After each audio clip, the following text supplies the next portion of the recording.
Sorry, a slight technical problem here. There we are, I think. I'm about to share screen. That should now be shared. This is being recorded.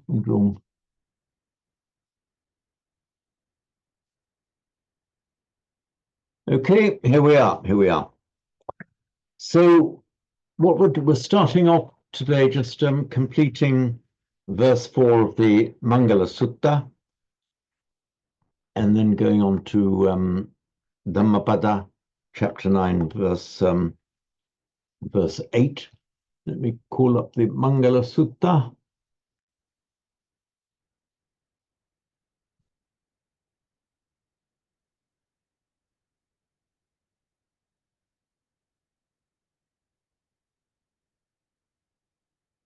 Okay, can you all see it, the Mangala Sutta? Okay.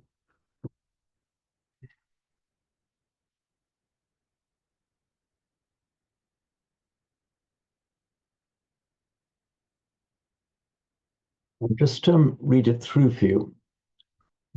Patirupade savaso cha pubbe cha katapunyata attasamma pranidhicha etam mangalamuttamam.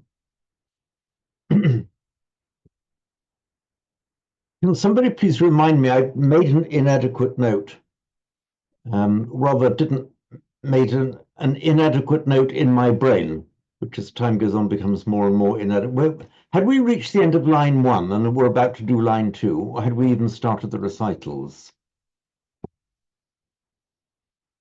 Don't think we have started. I'm sorry, say again, Oka? I don't remember we have started. Started the second line, you mean? No, even the first line. Did we? Patirupade savasocha. Actually, the note that I made for myself for what we were doing today was the same one that I sent out, with complete verse 4. So I think we must have started. Okay, Simon, I saw you nodding, and at the same time I saw a black cat walk. Hang on, is that a cat? It's a dog. A dog that looked like a cat in the distance. Where were we, Simon? I think we looked at the first line, but hadn't got onto the second line. Okay, right. I think we skimmed it rather than gave it a good soaking.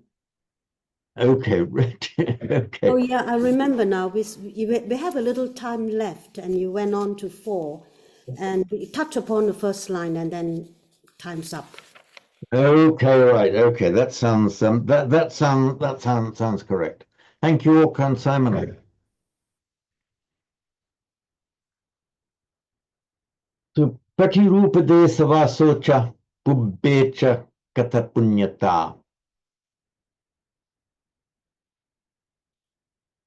Now, Vasa, that's from the root vas. Simple word, just meaning dwelling. As a verb, you can have vasati or nivasati without any real change of meaning. As you know, with a lot of, with most of these verbs with prefixes, the prefix has a substantial meaning on the, a substantial effect on the meaning, a substantial semantic effect.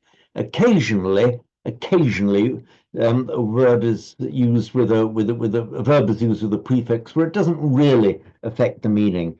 And one such is vasati, dwells, and nivasati, for example, dwells in. So there the prefix ni makes very little difference. Anyway, to go to the verbal noun,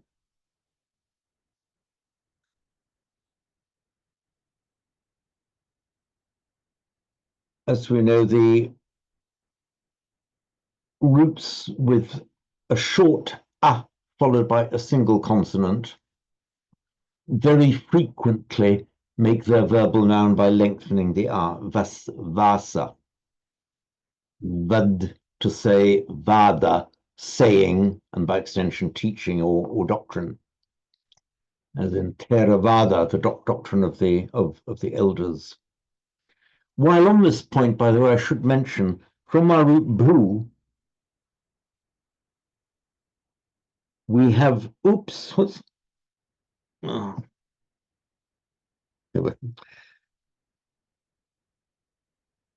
from the root bhu, we have both bhava and bhava.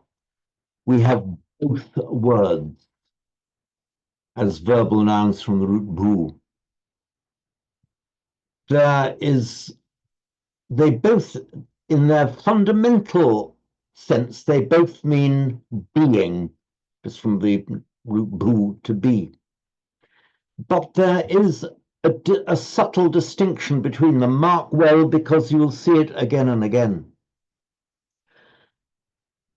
But with the short a, bhava, it's more often dynamic motion, and with the long a, it's more often static, the state.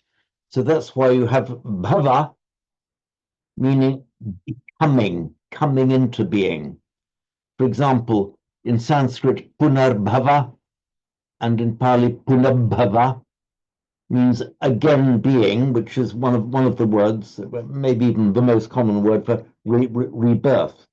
So punabhava. I'll write it in Sanskrit and Pali. Punarbhava and punabhava. Literally again being, but again coming into being, a rebirth.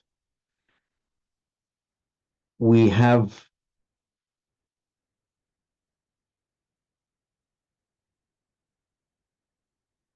bhavatanha, one of the cravings. We have the kama tanha, bhavatanha, vibhavatanha. This tanha can often translated as thirst for being. Yeah, okay, I can't dispute that, but I think it has more of a dynamic sense. Thirst for being something else, for carrying on, becoming, got more of a dynamic sense. By contrast, bhava is more often used. There is a certain overlap between them, but bhava with the wrong a is more often used for a particular state of being. Tunhi bhava, being silent, remaining silent. And just keep your eyes open for these differences as you go along, and you'll see that more often than not, you're going to spot this subtle difference between bhava and bhava. So it's rather led me away from our text. So here we have the vaso means dwelling. And here, very simply, it's the place where you live. So one of the mangalani, one of the mangalas, is dwelling in a conducive environment for what you're doing. Tirupa, again, this is one of the examples of this very, very rich preposition, pati. Rupa, we know, means form. Pati rupa, counter form, or corresponding form. That means the form of it, what it is, it's your physical environment corresponds to or is appropriate to what you're doing. So pratirupadesa vasocha, that is vaso living in a pratirupadesa. You might say congenial, conducive. This prefix prati in Sanskrit, prati,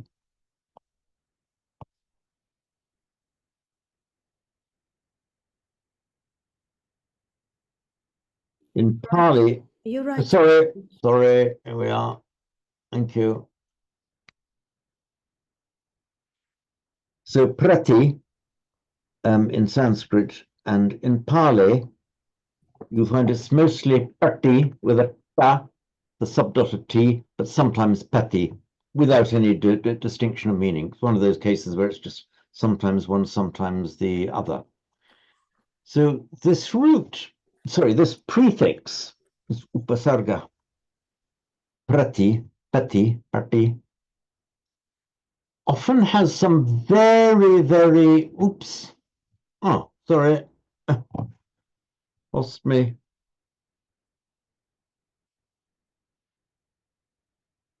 Lost my connection. There we are. It often has some beautifully subtle meanings. Let's just look at them here. The basic meaning is counter or against, but not necessarily against in a hostile sense. I mean, you can lean against a wall. That's good. And you have pratitya samutpada, but in Pali, pratitya samutpada, dependent co-origination. So this meaning of prati can often mean with regard to oneself as well.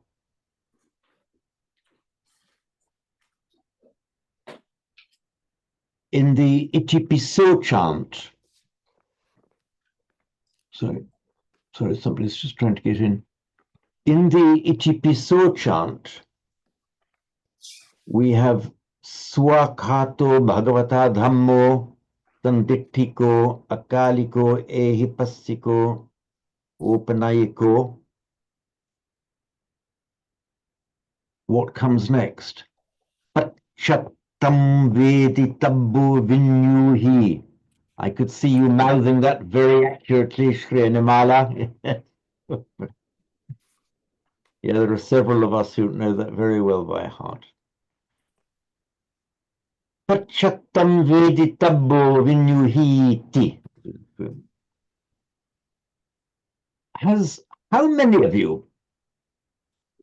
of you have really stopped to think about the meaning of pachattam? Can I see all your hands at once, please? Simon, very good. Simon, may I invite you, please, to share with the rest of us the result of your consideration of the real meaning of pachattam, which in Sanskrit would be pratyatmam. I'm not sure I can remember it, but it means kind of individually. And it comes from, I think it's pati atta, like almost sort of up against the self, isn't it? Kind of oneself. Yes, it does. Exactly. That is exactly it. So that is correct, Simon. I'll expand on what Simon said there. So let me just give you the new page. So this is right in.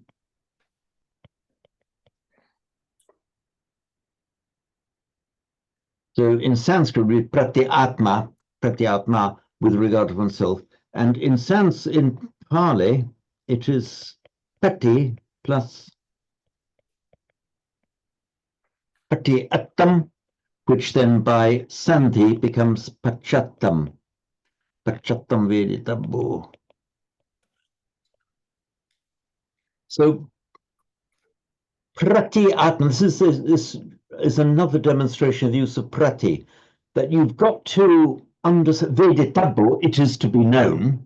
That's the dhamma is veditabbo, is to be known.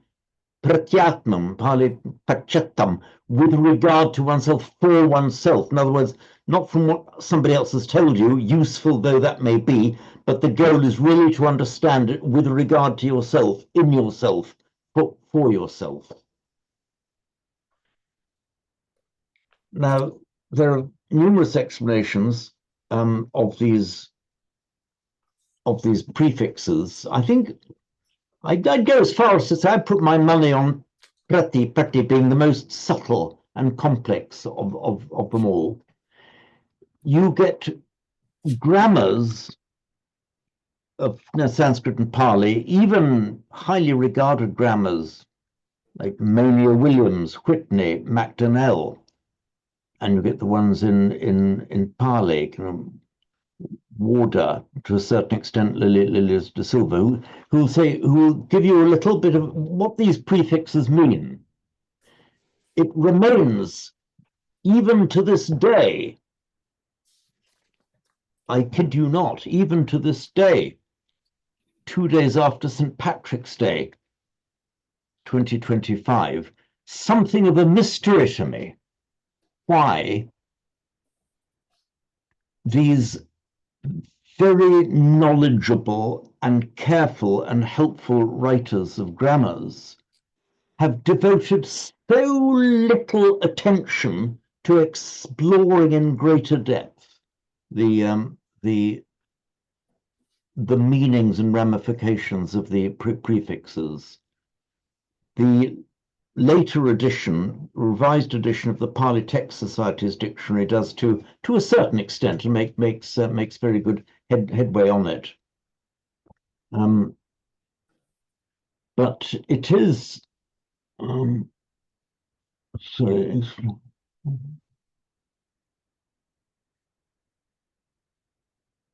So I'm just calling something up here for you.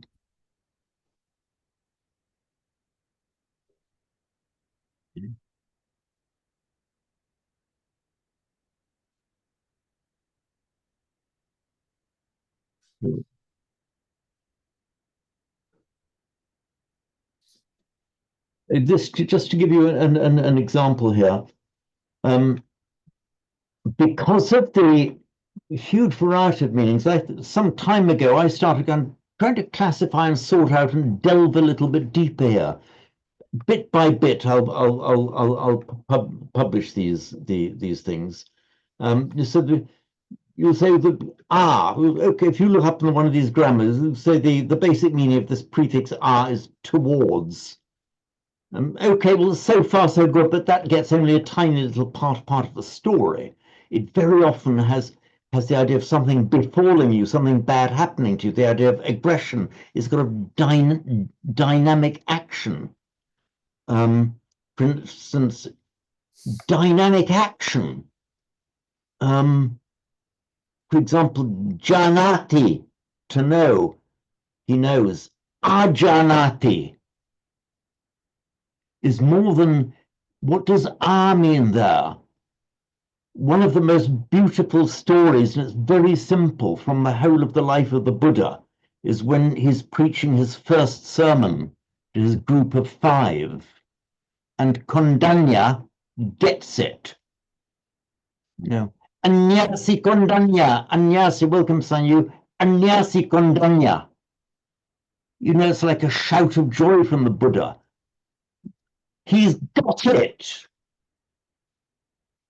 Rather like Professor Higgins in My Fair Lady, you know, when the Rhine and Spine finally came out as the rain and spine. She's got it.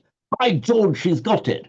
So that was this. So that is from Ajnan. In Pali, it becomes Anyasi. In Sanskrit, it's Ajna sheet. So it's a knowledge, a dynamic knowledge. And anyway, let's scroll down a bit. So these are just random notes so far that I'm doing as I go along. But Patty, all the things of Patty and the examination of Patty, so much there. I'll organize it all. The Patty one will be the first that I will put out. But for example, if you look at Pratipada. Oh no, before we get Pati Sevati, for example, we have just been looking at the verb sevati, a sevanacha balanam, not consorting with balas, with fools, and dveme antabhikave nasevita ba. These two extremes, O monks, are not to be indulged in. Now, if you do so, sevati, it'll mean so you stick to something attached to it, indulge in it. That's with the thing. If you papam sevati, indulge in evil, then the papam patisevati, the evil comes back to frequent or to haunt him. Say that you do evil, and the evil patisevati you. It's almost like serves you right, bounces right back at you. That's another meaning of pati. And in the word patipada, which we have also in a different form in supatipannu bhagavato savaka sangho, supatipannu, the patipadada, the pad is just going. Now the patipada is often rendered as the path, but it's more than the path. It's with the subtle meaning of the pati here, patipada, it's almost as if it's not you are walking the path, but the path is walking you. The path becomes you. And when I explain it in this way, I regret that I have to use hard words with hard meanings. You have to go into soft focus just to feel the meaning of this pati, the mutuality, reciprocity. James, can I say? Yes, please, Usha. You know, Please come the in. word seva Mm. in Punjabi means to serve. You know how you serve God or serve Exactly so, something. yeah. So almost like we are serving the path, or path is serving us to get somewhere. Okay. Which I never realized that was the meaning, but when he said seva, that's what it means. Yeah, so let me just take up that point that Usha has mentioned. So we have the root sev, of which the original meaning was just to frequent a place, to regularly go to a place. And by extension, it came to mean if the object of the verb sev, sevati, is a person, then that will often have the meaning, or usually have the meaning, of frequenting, being in the company of that person, but often with the subtext of out of respect. So you sevati a certain acharya, certain guru, acharya, somebody that you respect. You become part of that person's circle. If the object of the verb is a thing, then that generally has the meaning of indulging in, making a habit of, regularly doing a certain thing. So when the Buddha was given his, I think it's in his first sermon in the Dhammacakkappavattana Sutta, the sutta of the turning of the wheel of the law, when he says, Dve me anta bhikkhave nasevitabba. Dve, two, ime, these, anta, ends, extremes, bhikkhave, amongst, na sevitabba, not to be resorted to, indulged in, practiced. So these are the two basic meanings of the verb sev. Now, the word that Usha has just mentioned is seva. That is just one of the verbal. You also have the verbal sevana. Seva is that word in its specialized meaning, as Usha said, of service. Let me just call it up. Manu Williams. Okay, here we are. Look, this is what Manu Williams says. So seva, going to or resorting to, visiting, frequenting, that was the original meaning, the original Vedic meaning. And then by extension of meaning, it means service. And in the languages of modern India, I think in Punjabi and Hindi and so on, it will have the meaning of service. But the original meaning was just being there in attendance upon somebody, belonging to that person's circle. So if you do evil, yadi, on Pali, yadi papam sevati, if you indulge in papam, evil, sevati, the evil will, as it were, come back to attend upon you. You indulge in evil, then the usual patisevati, it'll come back to cling to you, to attach to you. So, where were we? So many rabbit holes, I keep losing where I am. Where are Mangalus?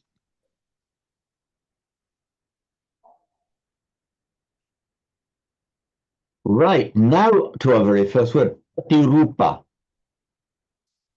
By the way, this is a compound. Patirupa desa vaso could equally have been expressed as vaso, dwelling, Patirupa dese, in a conducive location. But you can put, as usual, you can put it together in a samasa, in a compound. So Patirupa desa vasocha. So what's the effect of Pati here? So the rupa is, oh, we know the basic meaning is form, nama, rupa, name and form, mentality, materiality. We have the Buddha rupa, which is a statue of the Buddha, a physical representation of the Buddha. But rupa, by the way, okay, often translated as forms. It's not just visible. It's any kind of perceptible form that's perceptible with the 5 physical senses. So sound counts as rupa, and taste counts as rupa. And so when we have our phrase nama rupa, often translated as name and form, it also can be translated as mentality, materiality. The nama rupa means what belongs to the manas and what belongs to the physical body. So the rupa then is the typical 5 senses as opposed to the 6th sense. Simon, please come in. On that point, do you know why rupa is always paired with the ayatana of sight, that it's the eye and rupa? Why isn't rupa also associated with sound? But that would be saddha, wouldn't it, rather than it would, yeah. It's one of these words. I think it started off, I suspect that it started off meaning visible form, but then later on, particularly in Buddhist psychology and Abhidhamma, came to mean anything that was materially perceptible, in contradistinction to manu or nama. Like original meaning, visible, possibly even tangible form, and then by extension, in the Buddhist exposition of relationships between body and mind and the self and one's environment, it meant anything that is not mind. And it presumably lost that sense of the tangibility. I mean, if it originally meant kind of impenetrable matter as opposed to mind, that was taken over by, what would it be? It's like potabba, touchables, things which. Okay, right. Yeah, you're right there. Potabba, in Sanskrit, sprishtabhya, means specifically that which is touchable. So that is unambiguously touchable physical matter that will have actually, you can put, if it comes into contact with your body, you'll feel it as touch. That used to be the meaning of rupa, both touchable, but I think more specifically visible. And the rupa, one's appearance, and you can be surupin, of pleasant appearance. Let me just call up sometimes again, I just need to double check that I'm not misleading you all too badly. Looking at rupa.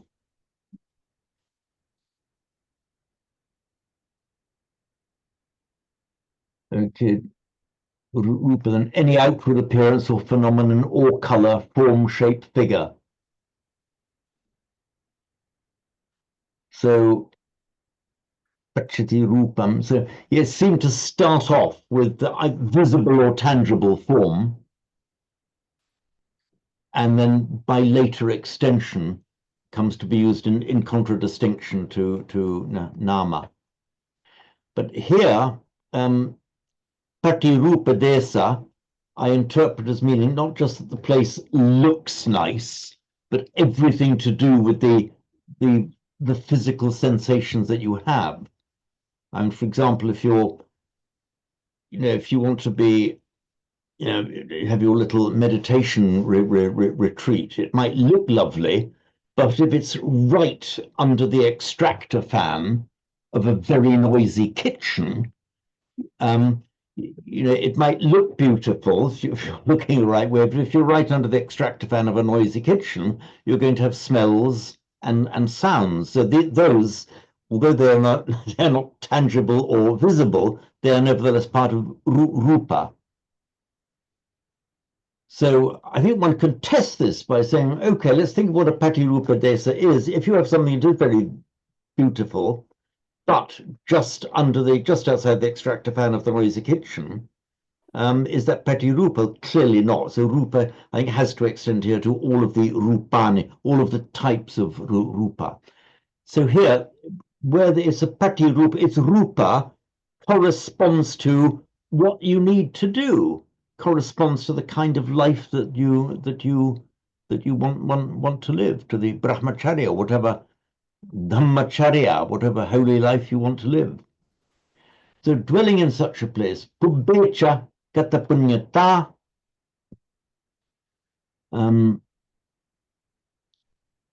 So if you are katapunya, literally done punya, means you're one who has done punya. So pubbecha katapunyata, if you are now at this moment in a situation where you can look back on your past and say, punya has been done by me in the past. That is one of the that's exactly what is meant here. The fact of having done good in the past is what katapunyata means. So katapunya, one who has done good, and the abstract noun katapunyata, the status or situation of having done good. And pubbe just means in the past. You're in a situation of having done good in the past. In other words, you can look back with an easy conscience. James, By the way, I was talking about, sorry, yes, Simon. so just to say, I thought this might be, when I first looked at it, like a little pun, the sense that it wouldn't have anything to do with it, but he's talked about desa, which is a kind of a region, and it's a compass point, isn't it? It's like where you're indicating, where you're pointing. It is that is the original basic meaning of the root dish. Yeah, so it's like it's almost as if somebody has asked in the past, what direction should we live in? Where's a good place to live? Which he answers, well, whatever is suitable. But the next pubbe, that's or pubba is another word for puratima, which is the east. So it's kind of almost like a little joke, like in the east, although here he means something different by it. That's a very entertaining approach, Simon. My first reaction is that you're getting into kind of Times crossword mode, and maybe a little bit over subtle. So pubbe, Well, I don't. done good in the East. I'm not sure I can quite buy that at the moment, Simon. I mean, as I say, it would be a pun rather than that actually referring to it. But I think it's kind of in the same way. I don't know. A Christian might talk about the East and Easter, even though Easter has nothing to do with the direction. Correct. Yeah. As far as I can see, I can only find pubba used as a compound. So you can get, for example, pubanta, like eastern boundary or eastern, and I don't think it's its own. So in the east, so no, I don't think so. But yeah, could it also mean east is where things arise? So we stay in a place, sit in a place, taking it at a very subtle level. We're sitting in a place where things are going to arise in a good way. I'm sorry, I didn't catch that, but the sound didn't come well. If it's east, then to me, east often means where something arises in a good way. That's right. Sun arises, everything arises in the east. So if I'm taking, say, when I read east, sometimes I feel it means, we are facing the direction where goodness is arising, or the suitable places where in our hearts or in our chitta where we're facing the good. Okay, very, yeah, I mean, very subtle kind of interpretation, but to do with practice, meditation practice, the intention is east, something to arise. Yeah. But it's far-fetched. Talking about the pun, it reminded me.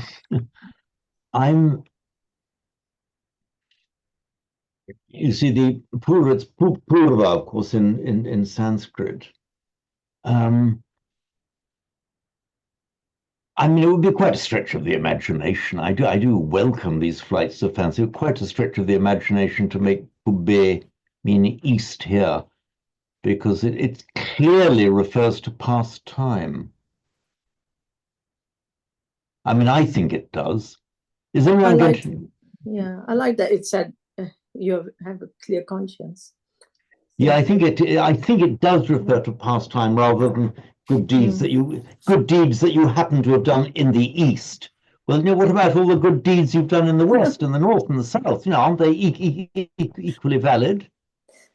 I mean, goodness me, I'm now living in Northwest England. Does all the good I do now go for nothing because I haven't been on the East? So, I mean, as I say, it would just be a pun, It would be a pun. And also, it would be a pun. And in fact, it's cognate with our English word for, as an F-O-R-E, forwards and to the fore, and to the Latin pro, and the word former. So pubba and our English word former belonging to a previous time, from that same root. And on the question of Simon was also indicating points of the compass.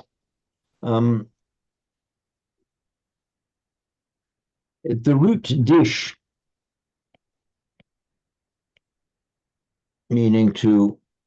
basically means to point. And it's interesting that both in Sanskrit and Pali and in modern English, the dish means to point out, indicate. And in English, you can point something out. Also, you can point to something, and also a point of the compass. So we have that dual meaning for point, or maybe more English, but dual meaning of point in English is that same dual meaning in Sanskrit and Pali. And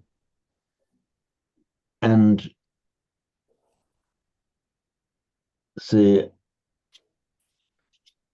one word for pointing out in Sanskrit, deshana, from that same root, and in Pali, of course, desana means the teaching, just pointing something out. Now, the fun etymology here, as the sh in Sanskrit often turns up in Latin as a k, so the dish becomes dik. So when we talk about indicate, that is exactly the same root as the dish, desa, desana, deseti. It's all that same root. All means pointing out. Now, the meanings have become specialized. Now back to Simon's point. Dish and disha. Dish doesn't exist in Pali, but disha does. Specifically means a direction or a point of the compass. But and a different variant of the word, desha, Pali desa, specifically means a region or an area. So no doubt it's from that same root, but the meanings have specialized, so they become fixed. So when you're talking about a desa, you are always talking about a physical area or region. And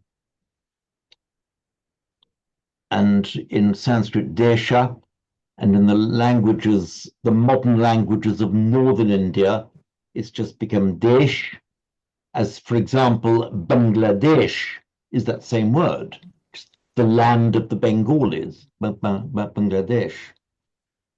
And in colloquial Hindi, I don't know if you use it in Punjabi, but the word desi means kind of local, not foreign, desi, Yes, the native, locals. local, yeah, belonging to your local place. Because in Hindi, in colloquial Hindi, sometimes a sh becomes a s. That's why I say desi rather than deshi. So you've dug a very entertaining rabbit hole there, Simon. But just remember that these two distinct meanings of disha and desha they've separated their meanings, and as far as I'm aware, I don't think they're confused together in Sanskrit or Pali. Let me just hang on. Oops, double. Let me call up Monier Williams again. So.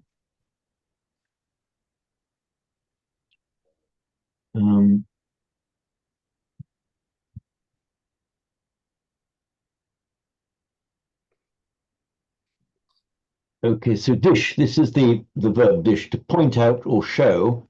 I'm just looking now the noun.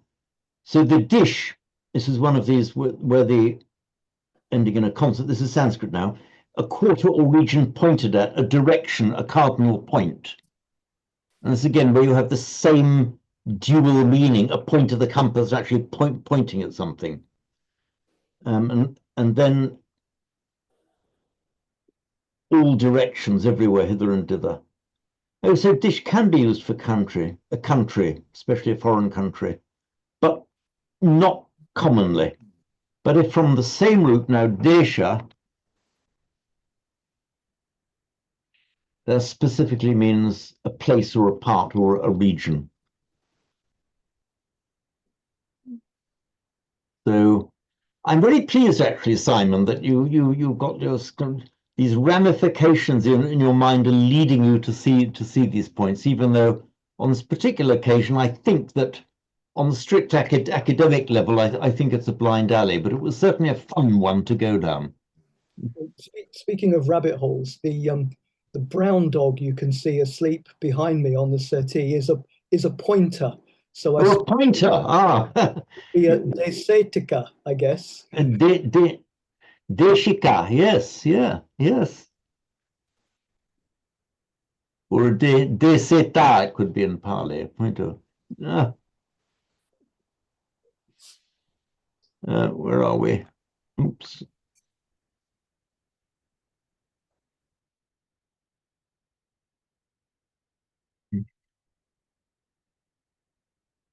So here we are, the Patirupa Desavasocha Pubbecha Katapunyata, the status of having done punya. Attasama Pranidhicha. So samma, there's so much to that word. It's as in the Noble Eightfold Path, it's the one that is samadhi, and all of the others, all beginning with samma. As we know, frequently translated as right, and samadhi often translated as right view, and so on. But there's just so much more to it. Maybe I won't go through it in detail now, but I've done this note, by the way, is copied and pasted because I have to use this so often. It's an analysis of what samma means. So it's so much more than just right. It's harmonious and blending in, fitting in accordance with the Dhamma, in accordance with the flow of life, in accordance with the Brahma Viharas. Okay, that's an over translation, but all of that underlies the meaning of samma. In Sanskrit is samyak. So there it is. You've got it in the note I've done in the written version of this. So atta samma panidhi. Panidhi,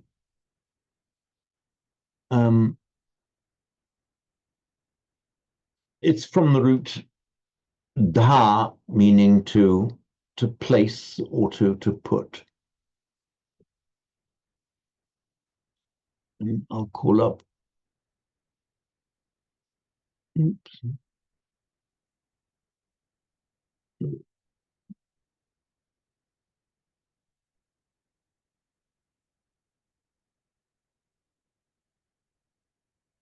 So we have our root dha,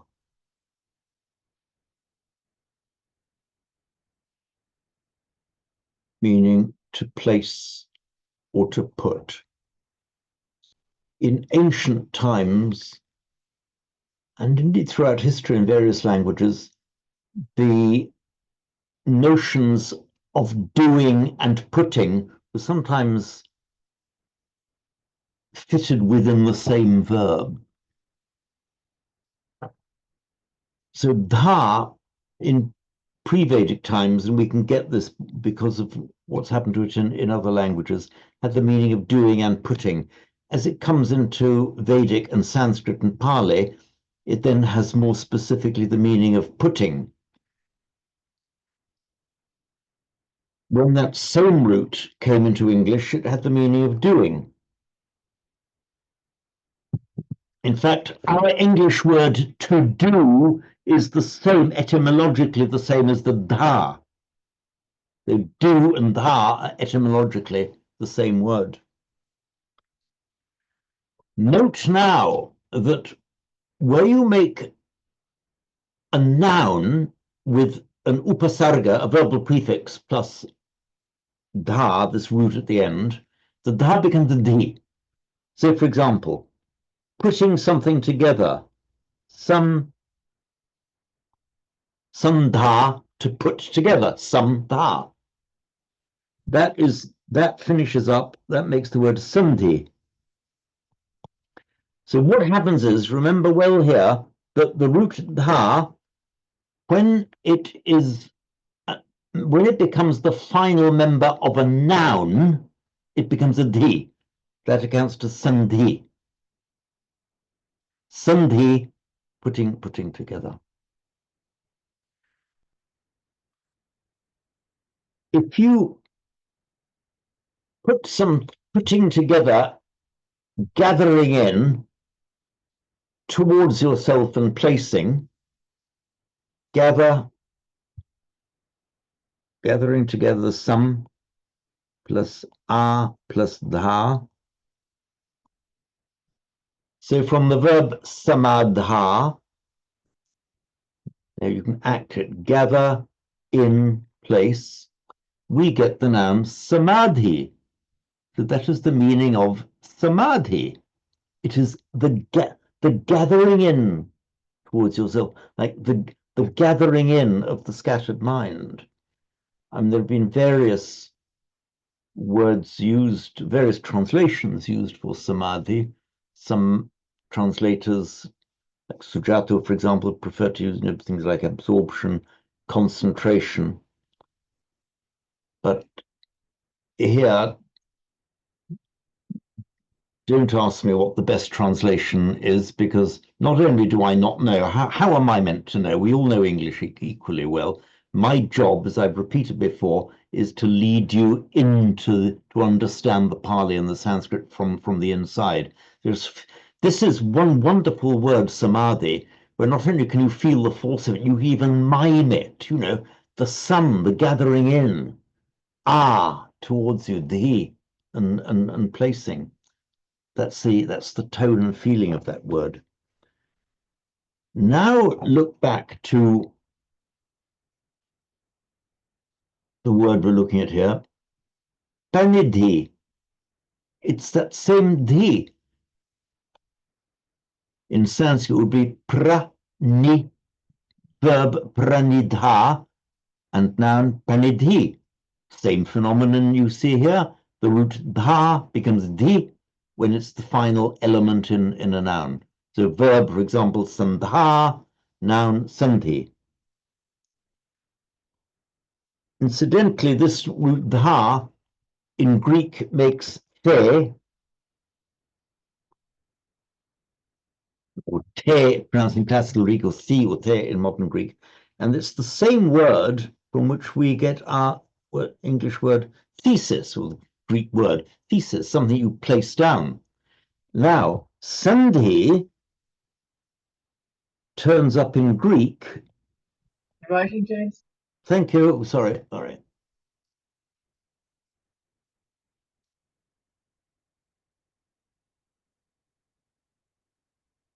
So sandhi, synthesis. You can see both words are etymologically the same word, putting together. A synthesis is a putting together, and a sandhi is a putting together. So pranidhi. So what does the pranidhi actually mean here? It's like a disposition, or the direction that you place yourself in. In fact, I've done a note on it in the text that you have. So the basic meaning is pra in front, ni down, is something you place down in front of you. That's the root meaning. And then it has the meaning of like a disposition, a setting out, an ordering. So the atta panidhi would mean the way that you have disposed yourself, the direction that you've set yourself in life. It would be your atta panidhi. Now here it's the atta samma panidhi, and here back to samma, which has that wide range of meanings that we see specifically in the Noble Eightfold Path.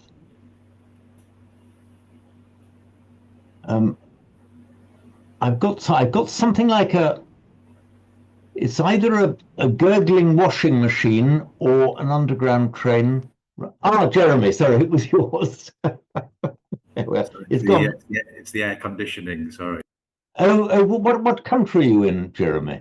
I'm in Thailand at the moment, so. Oh, right, okay, yes. Okay, that accounts for it. I well remember the noisy air conditioners from my days, several thousand of them in Arabia. So, Simon, yes, please come in. Sorry, yeah, just another rabbit hole. For the atta samapanidhi, is it possible that the atta, rather than meaning self, could have that sense of ada? Like, if you look at the previous line, it's having done, katapunyata, and this is kind of having taken to oneself, or having taken up this correct disposition.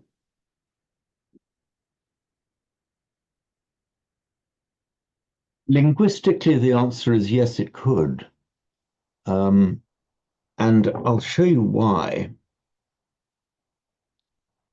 So we look at this word atta.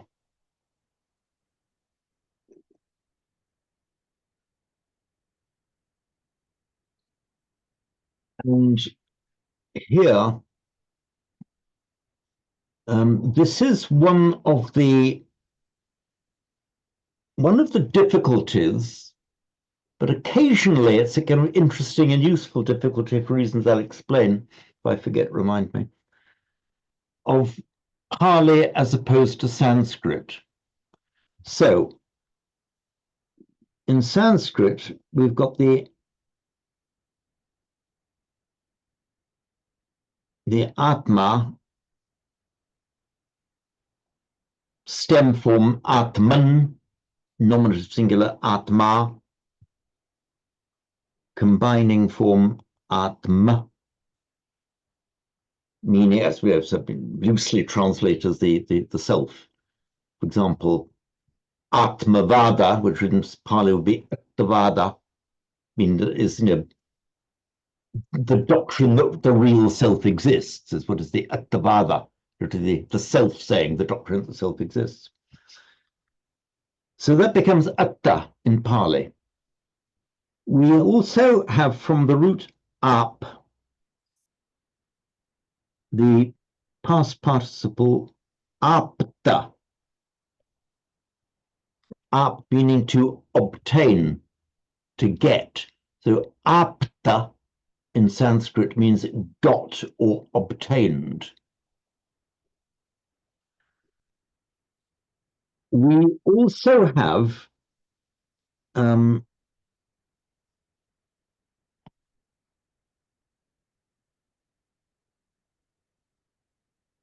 okay, da to give, ada to take.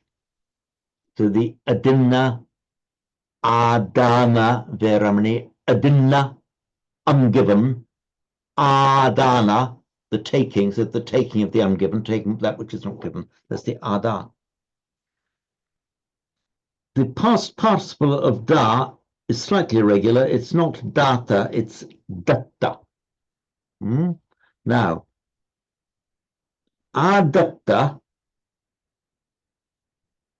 by an anomaly of Sanskrit grammar, it can also be given, it can also turn up as atta. Also has the meaning of taken, sometimes in a mental sense means elevated. So, if you look at the words I'm ringing here, atma, so I've written the macron there, apta, I wrote apta, I meant to write apta, and atta. You see those three words I've ringed, atma, apta, atta. By the regular rules of mutation between Sanskrit and Pali, they all turn up in Pali as atta.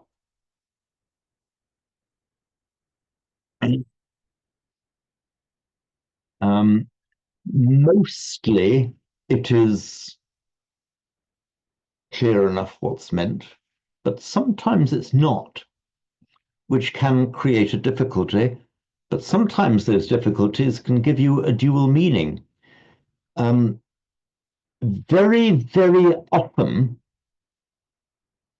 you see at the end of a sutta, when I use it most regularly, I think I'm right in the Majjhima Nikaya, but you see it all over, that after the Buddha has finished either giving a sermon or explaining a point, the bhikkhus are attamana. They are happy in their minds. So if you are attamana, what does that actually mean? If you use the most common meaning of atta is self, but that doesn't mean anything. They're self-minded. That's a meaningless word. So I had always up to a certain point, interpreted that they are apta, meaning got, obtained. In other words, they felt that they had got what they were looking for. They were aptamana. Their minds had received what they were looking for, which is one perfectly valid interpretation. And then I saw somebody else's interpretation, which is from the adatta, which in this context means elevated. So they were elevated in their minds. They were overjoyed in their minds. And I said, well, which is it? And then, of course, as so often happens, maybe we can hold both meanings in our minds at the same time. You've got what you wanted, and you are elevated in your mind. So the attamana. So back to Simon's point. So thank you for that, Simon, because I hadn't spotted it. I just read this as atta, self, which if I were forced into a binary choice, I think I would still choose self.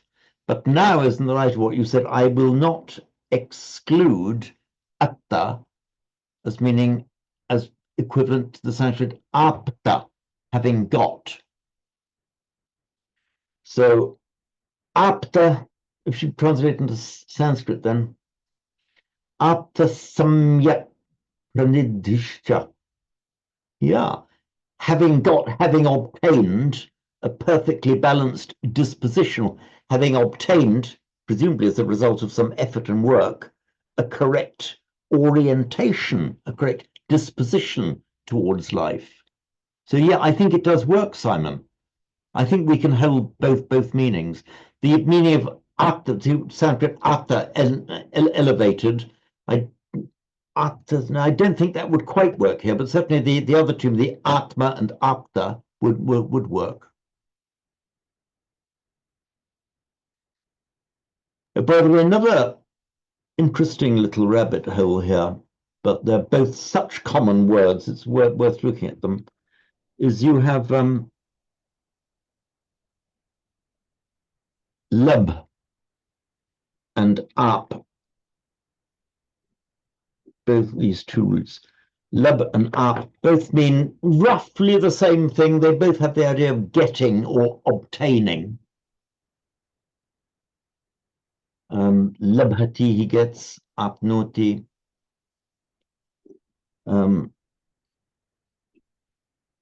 So they both have the meaning of acquisition. When they can I ask whether the up, that's a separate root you're saying, and it means to kind of acquire or to gain? It does, yes. Presumably that's where you get papunati and papoti. Oh, it is, yeah. I'll explain that exactly, because the root up, it's a class 5 verb. So in Sanskrit, it's not apati, but apnoti.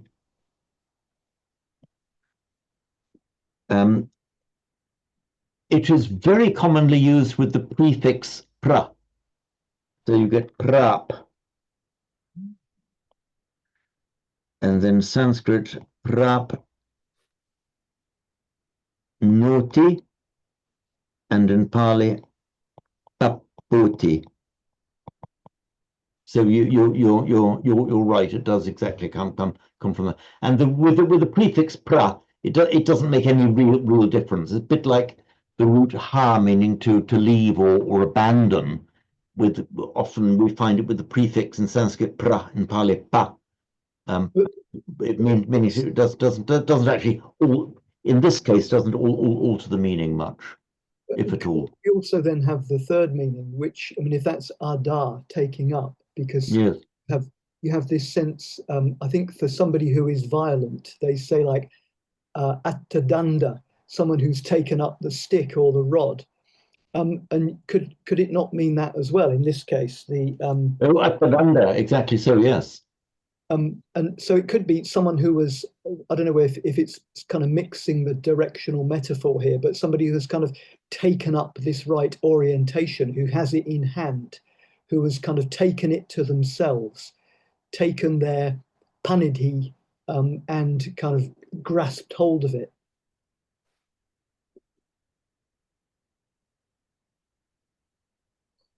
Isn't that the same as obtained? Sorry, Usha, I'll be back. Isn't that the same as what you said before about having obtained? Similar, sounds similar. It is similar.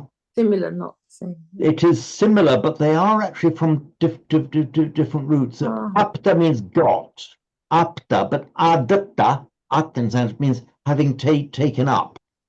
So they overlap in meaning, but they have these slightly different tones. So yes, Simon, I think you're right. We could have all three here. I've just taken up the oops. Does anyone know why it does this to me? I share screen and it gives me there we are, there it comes. It gives me half a screen and then I lose my place. Atta. Oh, there's a typo there in the electronic editions. It's adata. So the adatta then becomes in Sanskrit atta. It's one of those very rare things where you get a kind of condensation of the word in Sanskrit. That which has been taken up. And here we are. Here's your phrase then, Simon. Attadanda. He was taken a stick in hand, a violent person. So yeah, you could mean it could be that. My first inclination was to say no, but that's because I'm stodgily stuck in a rut. But it so often happens that next week I'll come back and say, yeah, I'm right round to your view now. So yes, it certainly can have that meaning. Yeah. The arahant is neither atta nor niratta. Yeah.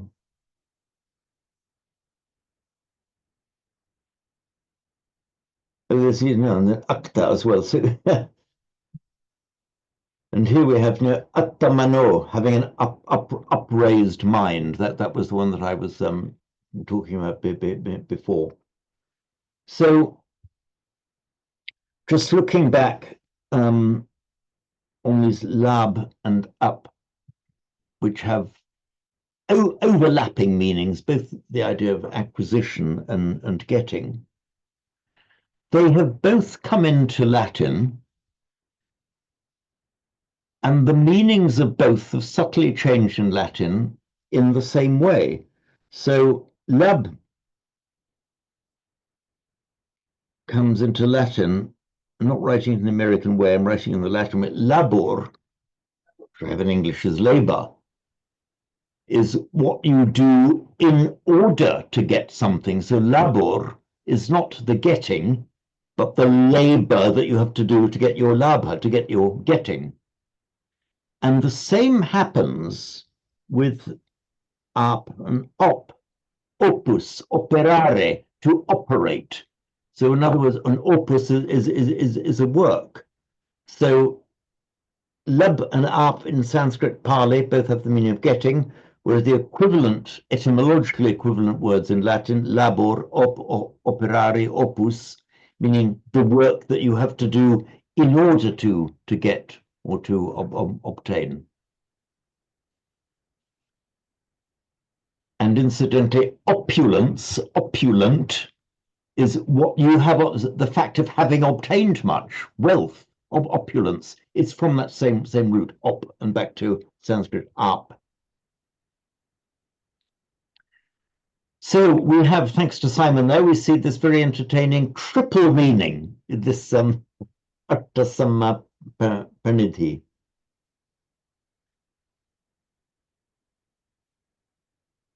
So Artasamma Pranidhicha etam mangalamuttamam. So we've got just a few minutes to go, so I can deal with any further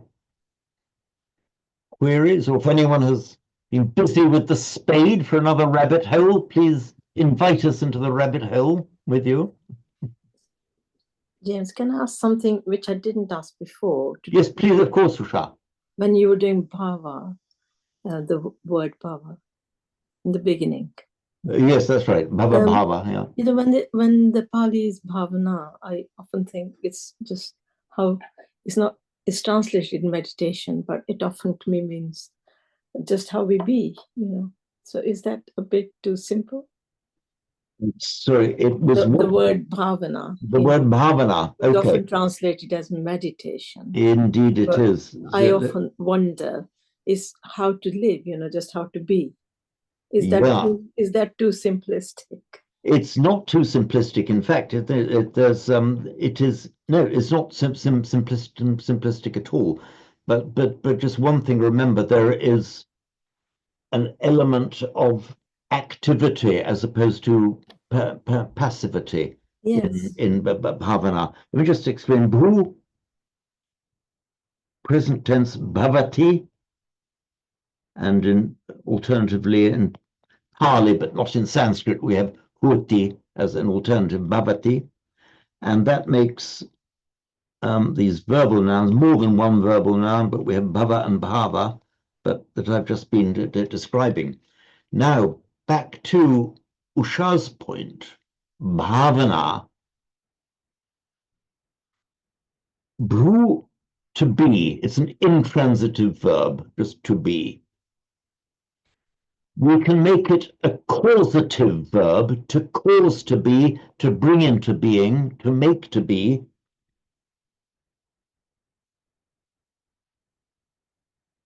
Bhavayati. So bhavati is he, she, or it is.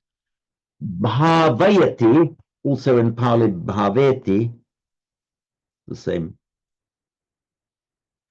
is the causative form, meaning to cause to be, to bring into being, to make something be that was not before. From this causative verb, bhavayati, we get bhavana.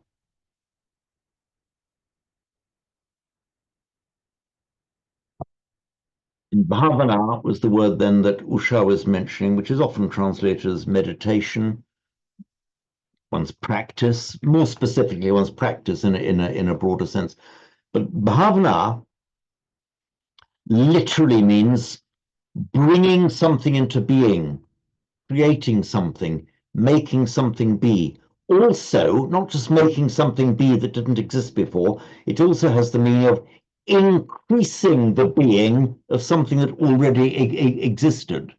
So if you have so that's why we have often also it's translated as, or explained as a cultivation. Now you have the little seed, the little shoot of a plant. Now the bhavana of that plant, the gardener does bhavana to the plant. He's not creating the plant, he's enhancing the being by his efforts and care, enhancing, increasing the being or existence of that plant. And it's that same imagery that we find in bhavana in the sense of one's practice. It means the effort that you put in to cultivate, to bring into being, to enhance the being of the Dhamma, the Charya, of the entire path within oneself. It's like the effort of cultivation, creation, enhancing of the being that you put in. That's why bhavana is such an expressive word, from the causative form bhavayati, to make, to be, to cause to be. Oh, thank you. That's the feeling it often gives. So I'm very pleased. Well, I'm For very your glad that explanation. you. Okay, thank you, Usha. So here we have, this is one of these wonderful cases where an analysis of the pure grammar and the pure linguistic meaning of the word will give us a clear insight into the force of that word, the creation, the bringing into being. Thank you, Usha. You know Vasanta, don't you, Usha?